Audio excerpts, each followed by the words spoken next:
Барлығыңызға сәлем, құрметті оқырмандар. Бүгін сіздермен ет пенен сәбізден ғана жасалатын тағамның рецептімен бөлісетін боламын. Өзімнің ең ұнатып жейтін тағамдарымның бірі. Егерде сіздерге ұнап жатса, лайк басып, қоңыраушаны басып, каналыма жазылып қойыңыздар. Ең алдымен қамыр иде боламыз. Ұнға тұзды қосып, содан соң жартысын қайнап тұрған суменен, бір жақ шетін қайнап тұрған суменен араластырып аламыз. Енді бір жақ шетін салқын су құйып араластырып аламыз. Сонда қамыр жұмсақ болып шығады. Содан соң қамырды біріктіріп, жақсылап илеп аламыз. Кішкене құрғақтау көрінді, тағы да азырақ су құйып жіберіп, жұмсақтап илеп алдым. Толық рецепті описанияға қалдырдым. Қамырды бетін жауып қоя тұрып, қайтадан илеп, осындай жақсылап отырып илеп аламыз. Содан соң жарты сағатқа тұндырып қоя тұрамыз, бетін жауып. Енді салмасын даярлаймыз. Салмасына 2 тал сәбізді үккіштен өткізіп аламыз.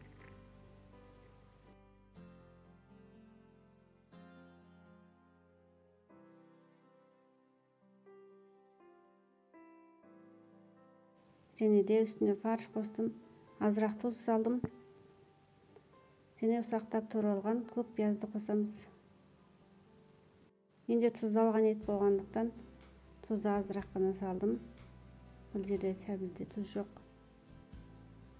Дәмдеуіштерден біз қара бұрыш саламыз, ақ бұрыш, зырян қостым. Өз қалауларыңызша қоса берсеңіздер болады. Содан соң соевый соус қостым, 2 қасық қостым, және де сұйық май қосамыз. Дәмдендіргіш араға дейін соны қостым. Және 2 қасықтай сұйық май қосып, жақсылап араластырып, салмасын дайындап қоямыз. Келесі қадамда қамырды ұзын шақтап алып, ұн сеуіп отырып, тең бөліктерге бөліп аламыз. Үлкендеу қылып кестім, табанның диаметрінен асып кетпейтіндей қылып кесеміз.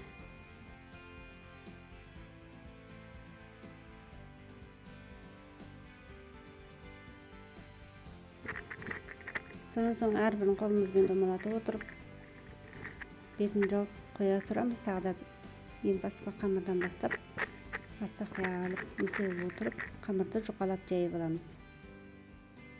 Жұқа етіп жайып аламыз.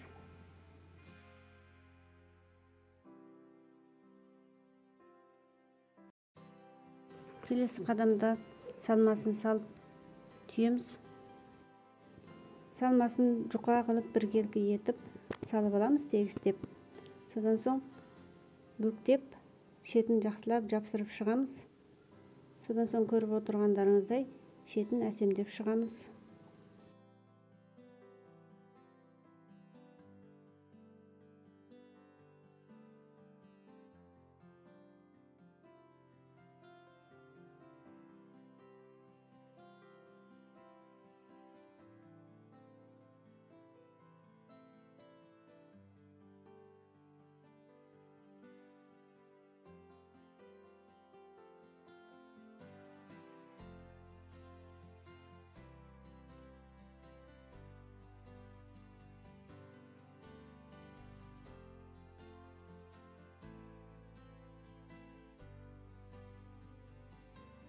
Келесі қадамда табаны майлап қыздырып аламыз.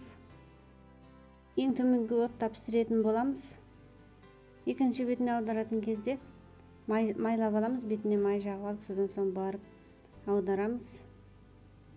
Содан соң тағы да табанның қақпағын жауып, ең төменгі отта қызартып пісіріп алатын боламыз. Ең төменгі отта ұзақ уақыт пісіргендіктен ішіндегі еті де пісіп шығады.